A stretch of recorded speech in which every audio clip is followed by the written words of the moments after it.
Wagi wa wagiriru wa irio cia andu na mahiu bururi-ini ni ugwetetwo ta ugwati kuri ugima wa mwiri wa mundu na mahiu.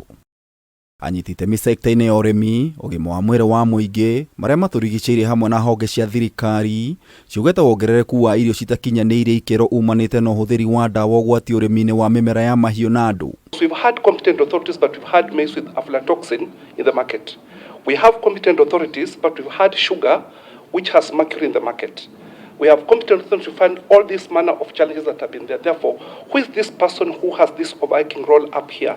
No muthi kamiti ya mbunge ĩgiĩ ũrĩmi yumana gĩikaro na anyiti itemi matiganĩte arĩa mehokeirwo wagĩrĩru wa irio bũrũri-inĩ nĩguo gũthikĩrĩria mendekithia mao megiĩ mawatho ma kũramata wagĩrĩru wa irio iria ihũthĩragwo nĩ andũ na mahiũ wa mwaka wa 2023. I think things have not been very good, and that's why we think we need a law in place to ensure that especially the food operators, they should be able to self-regulate themselves. In the case of aflatoxin, just to give an example, which is a food safety concern, you find in the international standard, which is the Codex, it is very silent about the limits.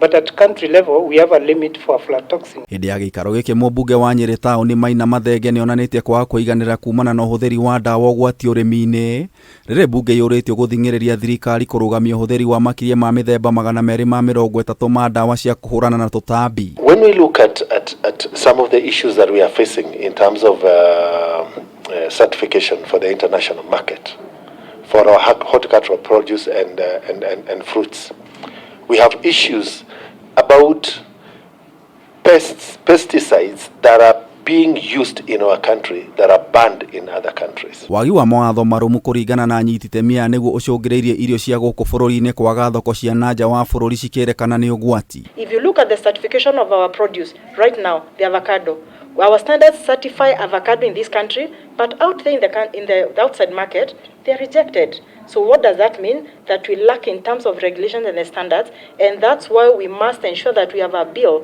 that covers and aligns to the international standards for competitiveness. Mwena-inĩ wake mwandĩki mũkaru ministry-inĩ ya ũgima wa mwĩrĩ wa mũingĩ Mary Muthoni erire kamĩtĩ ĩno atĩ ũhũthĩri wa irio itakinyanĩire ikĩro gatagatĩ ka maũndũ mangĩ nĩcio kĩhumo kĩa mĩrimũ mĩingĩ gũkũ bũrũri-inĩ. Statistics from the World Health Organization indicate that more than 200 diseases are spread through contaminated food and water, affecting more those with weak immune systems, such as infants and young children, pregnant women. Ona wĩigĩrĩrĩki wa gũthũrima wagĩrĩru wa irio cia andũ na mahiũ wĩ rungu rwa honge citiganĩte ta rũhonge rwa nyama, rwa iria, KEBS gatagatĩ ka ingĩ, rĩu anyiti itemi nĩ mendekithĩtie kũmbwo kwa wabici ya mũrũgamĩrĩri mũnene wa kũnyabara honge ici ciothe. Controller will go and verify the inspection procedures that are normally conducted by the competent authority, what are the certification processes, and also how do they issue permits, what are the requirements. Other business we adjourn. Ngĩribotera Kameme TV, Gĩtaũ wa Wanjikũ.